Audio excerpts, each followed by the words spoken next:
It sounds kind of like the word charisma, but the two words have little in relation to one another. The theological word for today is Kerygma.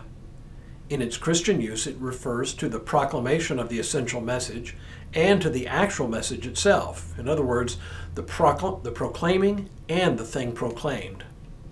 Now, that sounds simple enough, but it turns out to be a deceptively important term. Hello, I'm Stuart Baskin, pastor of First Presbyterian Church of Tyler, Texas, and this is your daily devotional for Tuesday, September 19th, 2023. The word kerygma in Greek actually appears pretty rarely in the New Testament. So why has the church placed so much importance on this term? The simple reason is that the entire New Testament, and in a sense the entire Bible, is really and truly the content of the good news, and the proclamation and content of the news is what the kerygma is all about.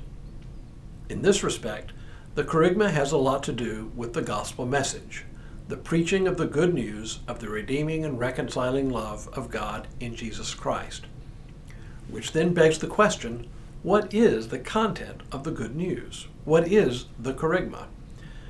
This is a really interesting question to ponder because in the New Testament, it is more assumed than spelled out in any one place. And what is assumed is that the readers know the gospel message. The kerygma then can be thought of as the summary of that good news. Of course, different writers, both then and now, would define it in slightly different ways. As usual, though, we can turn to Paul to get our bearings here. In 1 Corinthians 15, Paul says this, "Now I would remind you, brothers and sisters, of the good news that I proclaimed to you, which you in turn received, in which also you stand, through which also you are being saved, if you hold firmly to the message that I proclaimed to you, unless you've come to believe in vain. For I handed on to you as of first importance what I in turn had received, that Christ died for our sins in accordance with the Scriptures, and that he was buried, and that he was raised on the third day in accordance with the Scriptures, and that he appeared to Cephas, then to the 12. Then he appeared to more than 500 brothers and sisters at one time, most of whom are still alive, though some have died. Then he appeared to James, then to all the apostles. Last of all, as to one untimely born, he appeared also to me." This statement is clearly very near the center of the good news, very near the center of the gospel. Christ died for our sins, he rose again and appeared to many disciples, defeating the power of death. This is one way to define the proclamation, the kerygma, but on its own it is not exactly complete. Missing is the message of reconciliation, either our reconciliation with God or with one another.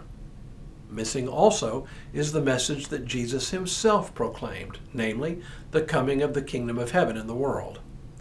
But Paul's summary of the kerygma is by any measure very close to the center of the message. Now, in a very real sense, we all have to define the kerygma for ourselves. I say this cautiously and advisedly since the Christian gospel is not infinitely malleable. We can't make it say whatever we want. There are clearly boundaries beyond which it ceases to be the Christian gospel.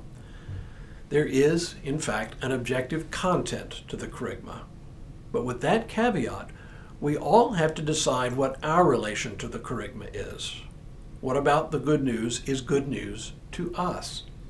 In that respect, we all have a message to deliver, and though our proclamations of the good news will be recognizably similar, our individual proclamations will be undeniably our proclamation, with our own personal spin on them, if you will. How we experience the good news, what we emphasize, how we articulate it, this is at once inextricably linked to the objective content of the good news and yet also uniquely our own. So here's a good experiment. Could you articulate an answer to this question? What difference does your faith make in your life? Answer that, and you will have a kerygma, a proclamation, uniquely yours and hopefully recognizably Christian. Tomorrow, koinonia, the fellowship of believers. But for now, may God continue to bless you and keep you in all that you do this day and in all the days ahead.